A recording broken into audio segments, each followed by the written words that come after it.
Welcome to Byrna's Hot Take, where we discuss self-defense concepts, tactics, training, and tips so that if the time comes, you are prepared to defend.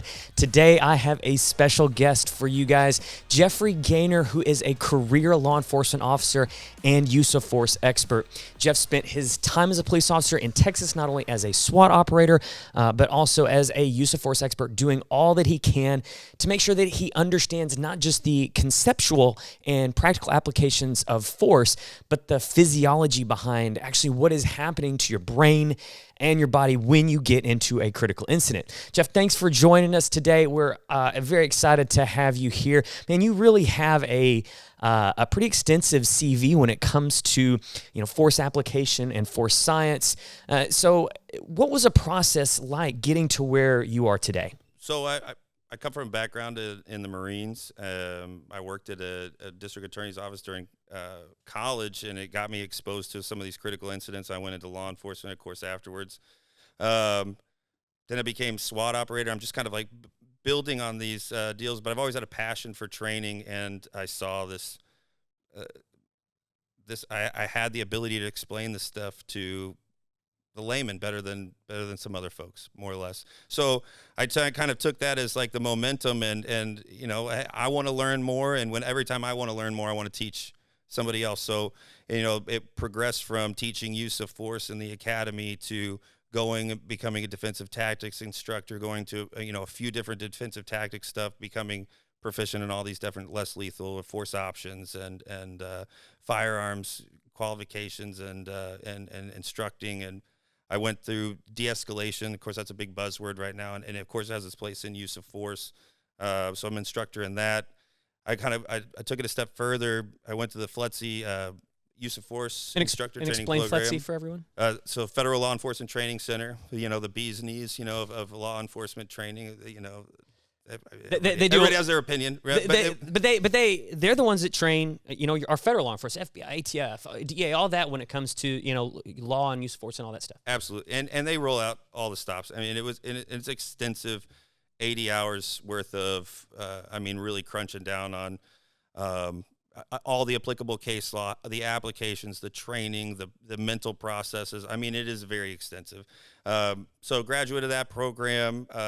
Went on to Force Science, and Force Science, Force Science Institute, which is Force Science really kind of led the way in the field of creating analytics on a subject that was often referred to but never truly measured, like reaction time. What is someone's reaction time between seeing a threat and reacting to said threat? What is the reaction time between seeing someone turning and recognizing that they're turning? Where does someone's eyes move during a critical incident? What were you looking at? Well, let's watch the pupils and track them on a screen and see what truly do people look at. I mean, they take all of this information and just really scientifically quantify it and give you a reference. So they took it a step further than the anecdotal evidence that we had been using in law enforcement for so long, and really put the scientific empirical data behind it so that we really had a better launching platform to understand what was going on. Right. They took what we knew, and that was just the tip of the iceberg. And then they told us what we didn't know that we were doing. And then they went further than that, and then here is what is happening that you didn't know and you won't know. I mean, there's a whole lot of revelations. It's a ton of information. It's a great course, and then applying that. And of course, I've taken the training and the experience I've had, thousands of hours training police, cadets, civilians, and I've worked it into also doing use of force analysis and things like that. So you'll also take use of force incidents, and you'll do reviews for those incidents for internal affairs, for incident review boards, for civilian review boards, and educate and explain to them what's going on in those, so that everybody has an understanding of the process behind that.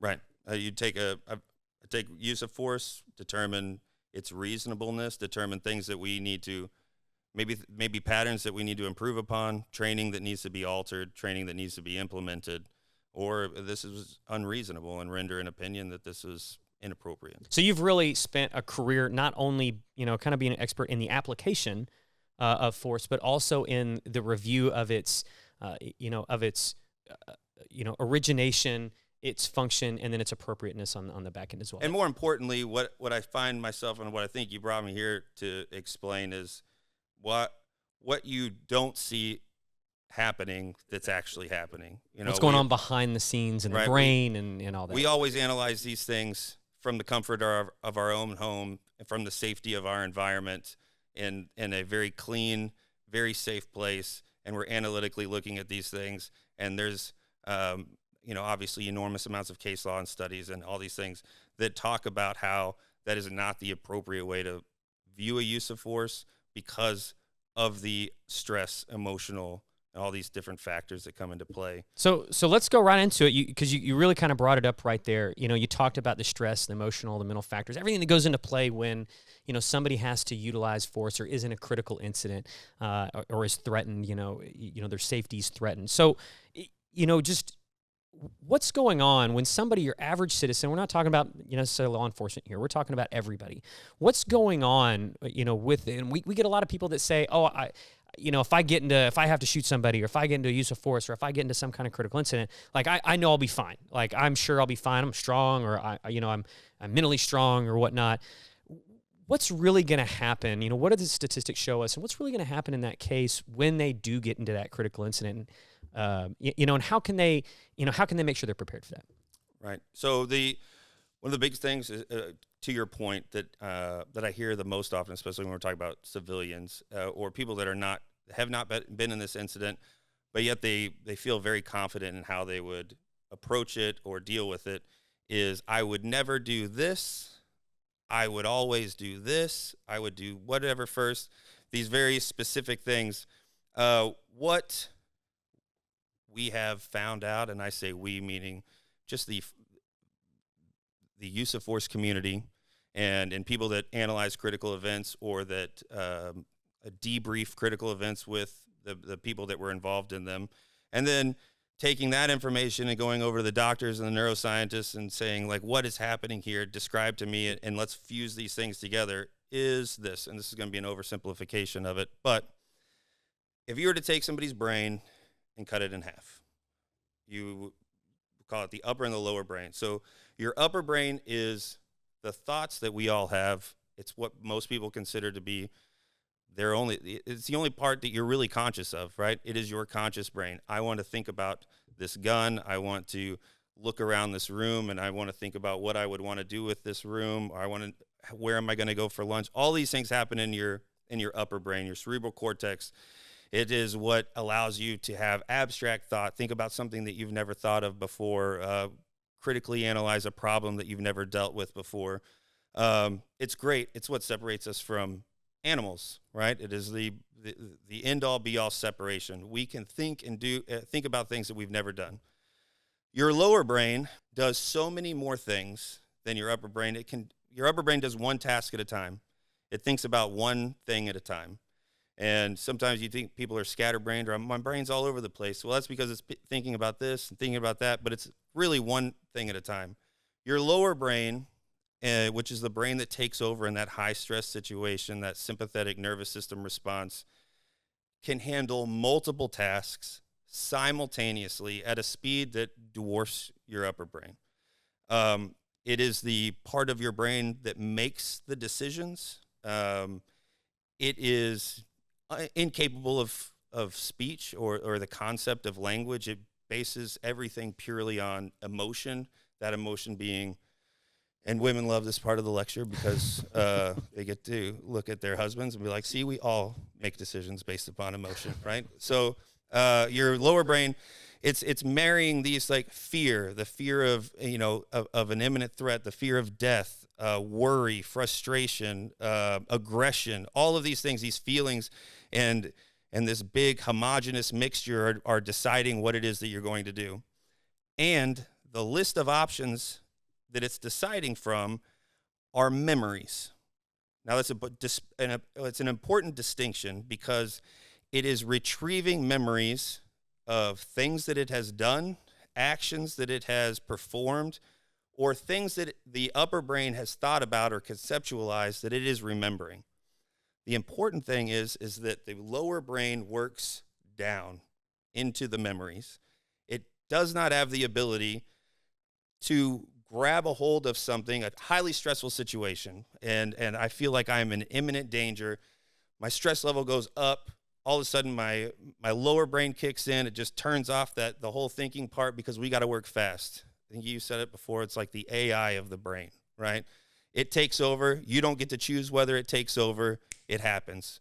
The endorphins kick in. The stress level goes up. You're flooded with all kinds of different hormones, and it takes over.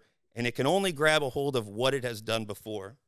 And not only that, it is more likely to grab a hold of something that it has the most experience with rather than something that you've only thought about. So I'm confronted with somebody, he points a gun at me. Immediately, my brain is going to think that gun's going to shoot me, right? I'm in imminent danger. I'm going to die. I need to do something. Everything kicks in. It grabs whatever it feels like is going to be the most applicable action to save my life. But only if I've done it. Gotcha. So it can't extrapolate like, hey, I've seen in a movie or I've done, X and I've done Y, but I need to do Z. It can't extrapolate the two and do Z. Exactly. I'll give you a great example. There are documented stories of like officers that have changed the style of holster that they have. And they changed that holster, and the prior holster they've had for 10 years, 15 years, I don't know. They've drawn their weapon and fired it from that holster thousands of times, right? And they're firearms experts. They're very capable officers. They change something small in their holster, like a different type of retention. They get into a critical incident, and unfortunately, in some cases, they get hurt or killed, or they're unable to engage, and they sit there constantly pulling on this weapon, trying to get it out, and not having the ability or not having the thought that this is a different release. This is a different retention device on this holster. Because they practice it, because they're in that lower brain, it grabs the most likely thing, right? I've trained on this. This is what I feel is most likely going to help me right here. And it never kicks in that this is a different retention.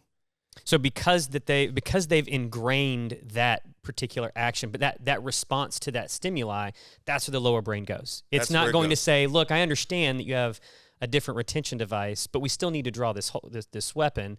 It goes to that initial reaction, and if they haven't trained as much on the other action and hadn't ingrained that memory as much, then their lower brain's not going to be able to complete that task. It's not practical for you to think that you are going to, because I have thought about it or watched some movie, that I'm going to be capable of deciding this action that I've never done before and implementing it right then. It is going to go to what is most applicable memory that I have or task that I have done that can so I mean, and of course, people hear me say a lot, train early, train often, and that's really illustrative of that, and why that's so important is to make sure that you're constantly ingraining, that response to whatever that stimulus may be into the lower brain, so that, because you while you think your upper brain is going to be the one driving the bus, that's not the case. Absolutely you're not going to be able to conceptualize thought. You're not going to be able to extrapolate. It's in the back licking the windows. It's along for the ride. It's just that lower brain has taken over and is really kind of driving. Exactly. So, and ingraining is a good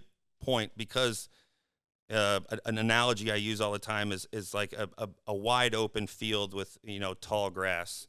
And if I told you to go take this object, this water bottle, and walk 100 feet out there and put that bottle somewhere in that tall grass, and you were to come back and I said, can you walk back out there and find that bottle? You probably could, because you could see the grass laying down.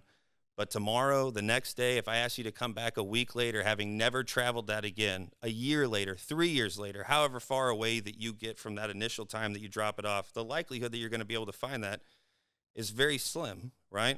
The more times that you travel back and forth referencing that memory or that action or that skill, the faster that you are going to be able to reference or activate that particular memory in a high stress. And the higher the likelihood that your brain is going to move towards that. You always hear it if you watch any movie, the training took over, right? Well, training didn't run the bus, your lower brain did, but it was training that made that highway very quickly accessible. So I know we hear the term a lot, and we've heard a lot, in law enforcement career, called muscle memory, which is really kind of a misnomer, a misconception. But this is really kind of when people reference that term, regardless if they're using it the right way or not, this is really what they're referencing. Is the lower brain's ability to ingrain that response and then repeat it at call. So obviously training is very important, and we want to make sure that we are training early, we're training often, we're training on every system that we're doing. But there's a way to make sure that our training is more proficient than in other circumstances. Isn't that correct? Yes. Every time you go to a training, even if you go to it, so I've been to lots of use of force trainings, obviously, or trainings that have some use of force portion of them. And you always come away from whatever training with at least one aha.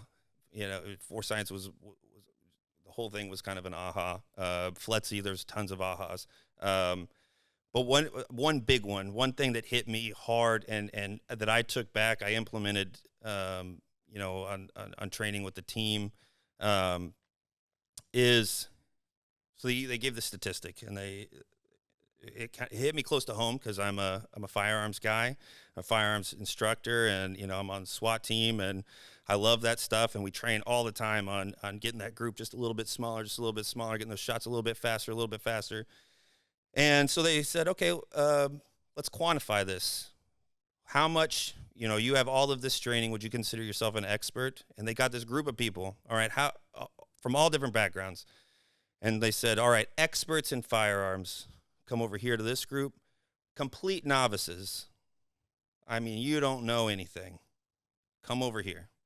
And let's give you all a gun, and let's pick a range. We're going to the range, and we're going to pick a distance that is the most applicable towards the majority of your encounters, your firearms encounters. So we're talking about like 7 yards and inside. And they said, all right, so you're experts, see what you got, give me your best, and they're going to measure. We're going to measure on accuracy, and we're going to measure on speed. And what they found is, first of all, newsflash, the experts did better than the novices, right? So it is what it is. But, however, the separation between expert and novice is not at all what you think it is. So your experts, their accuracy is in the mid-80s, mid to upper 80 percentile, probably more around the mid. But your novices are in like the upper 70s to lower 80 percentile. And we're talking about 7 yards and inside. And kind of what they figured out is these things are instinctual shooting. And so if you're a firearms guy, you understand instinctual shooting. We have this concept of the space around us. We can point at things. Proprioception. Right, yep. Yeah. So like we can look at an object, we can point, and if you were to shoot a laser out of your finger, you'd be pretty dead on about where that's going to be. And so this point and shoot, believe it or not, is pretty dang accurate, even for a novice, right? If I'm just going to point at it, I don't know anything else, and I'm not sitting here thinking about trigger control or whatever. I'm just pointing it and shooting. So what about accuracy? We're not that far off. Surely speed. Right. So let's look at speed. So the split time. And a split is the time between one shot to the next shot. So they looked at the expert. He's shooting around between 0.23 and 0.26 second split. So we're talking about one round, and then 0.23 to 0.26 seconds lapsing. So quarter of a second. Round. Yeah, so we're looking at 4 rounds a second if we just kind of round it off. However, the novices are shooting in like the upper twos, like your 0.28 to 0.32 range. So not even a third of a second. Right. So we're talking about the difference. So we're talking about thousands of hours spent on the range versus no hours spent on the range.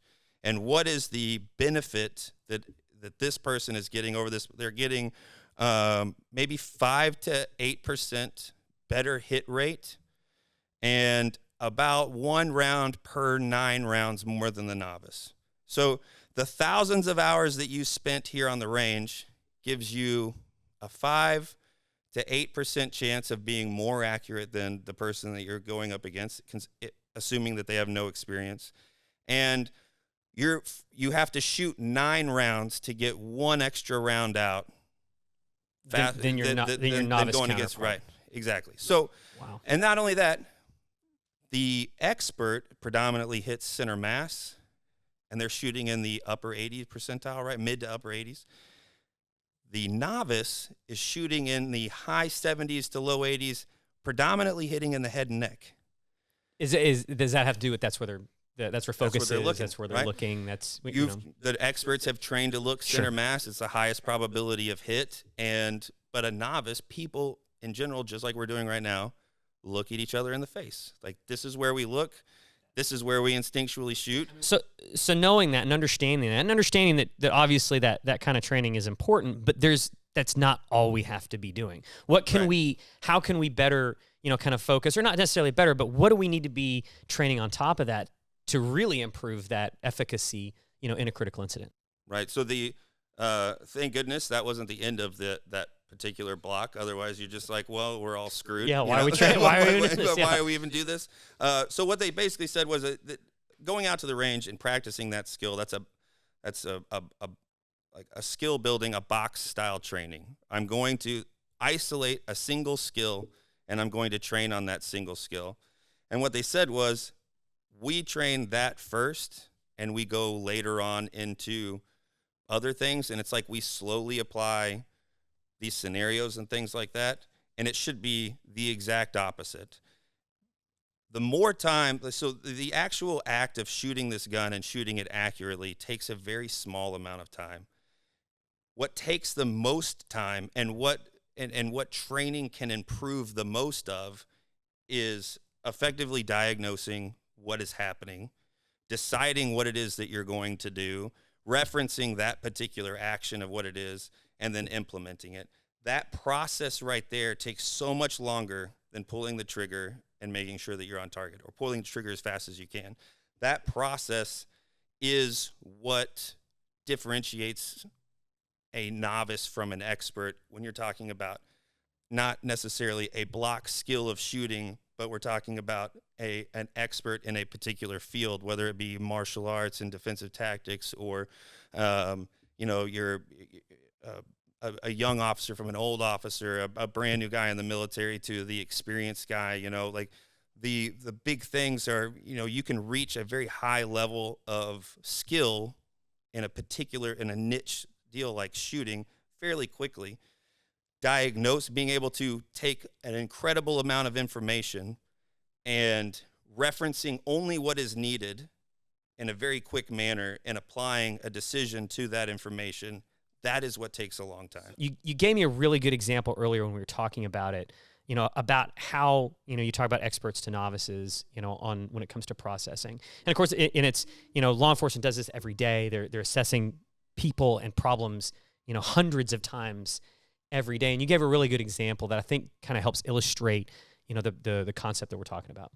Right. So when you're training a brand new officer, it is not a natural thing to consider an interaction potentially a seemingly meaningless interaction potentially dangerous. It's one of the hardest things to train a young officer in is, hey, you have to look at this situation as potentially dangerous, and you have to be able to diagnose it quickly. So you talk about a traffic stop. A young officer goes up to this traffic stop. He knows he's supposed to be at this heightened alert state, looking for things that can hurt him. So he's looking everywhere, right? He's looking at things he doesn't need to look at. He's looking an entire at street of information. Yeah, right. He's looking around him. He's looking at this guy's hat. He's looking at empty seats. He's looking at what's in the cup holders. Which isn't necessarily a bad thing for anybody to do, but it's just a lot. It's a whole lot to take in. If you're going to make your decision, the first decision, if you're going to diagnose and take all of this information in and process it and try to figure things out, you're going to be well behind the curve for the guy that's been here 5, 10, 15, 20 years, because the guy that's been here that long is looking for the hands immediately, because he knows that whatever is going to hurt me, more than likely, it's a very high likelihood that it's going to require those hands to do it, right? So a seasoned officer's walking up to a car, and he's looking at probably 3 to 4 things. Do I see his hands? Is the car in park? And are there anybody else in the vehicle, or is there anybody else in the vehicle? He's diagnosing those three so things. He's taken 876 pieces of information and said, these three are the most important for now. Right. I just need to worry about those. And if I don't check those 3 boxes, I don't need to move on. If I can knock these 3 things off, I start with what's going to kill me in the next 5 seconds. If I can knock that out in 1 second, that's ideal. And then what's going to kill me in the next 5 minutes, we'll work on that later, and it kind of going back from that. So, and it's not just policing. I mean, this is applicable in any skill. That's that like you said, it's applicable to anyone. It's not just law enforcement that's assessing dangers. It's the average person when they're walking out of a store at night, trying to process a bunch of information. The empty parking lot doesn't kill you. It's the guy or woman. I'm not, either way, it's the person that's closing on you. That's the threat. It's not the shopping cart that's rolling through the parking lot. It's the car that's traveling at you at a high rate of speed. It's about looking at a potential threat and trying to parcel out, what's unneeded so that I can focus more of my time and energy on the things that will actually, cause me harm. So in a future show, we're going to be covering some of what Geoff is talking about with that decision making and how we can better do that in our everyday life. We'll cover the OODA loop, how to process through stress, and really how to start looking at some more situational awareness tactics that you can use and how you can be training on that every day to make sure that you're proficient and efficient at doing that. So how I really kind of want to bring this home with Geoff is discussing what tools we can carry to improve our survivability. We've talked a lot about, the process of making those decisions and then what's really going to happen to your body, to your brain during those critical incidents. So understanding all of that, how does that help me decide which tools I'm going to carry on a daily basis? Is it going to be lethal? Is it going to be only less lethal? Is it going to be both? How do we really come to make those decisions? So great question. And I went through for lack of a better term, defensive tactics class that was put on. It was a little 3-day course put on by special operations, and you're talking like military special operations. Yeah, military. So just some little class taught by military special operations. And if they want to learn a skill, go find me the best in the world. Let's go get the best equipment and let's train how to use it. That's how those guys roll, right? And so and they study things. They're constantly they're operating at such a high level. How do we get even better? So they said the special operations community, the command, they put together this team, and they said, I want you to go to the NASCAR pit crews, and I want you to figure out how they are so efficient, and then how can we take what they do at the level that they do it and implement that on like a team level. Like, what can we bring in from their high level of efficiency and speed? How can we take something from there and implement it here and make us better? And so let's give this to the best brains in the world. Let's analyze it for forever, and let's get this huge book. And that's how they roll. They come back with like 2 pages, and they said, I said, well, so how are they so efficient? They said they have one tool that does about 90% of what it is that they need to do. Like one thing in their hand, and it does everything, more or less. And what they took away from that was that one tool that you have. I say tool, that one skill, amongst all of these other things, that tactic or whatever it is that you're going to have.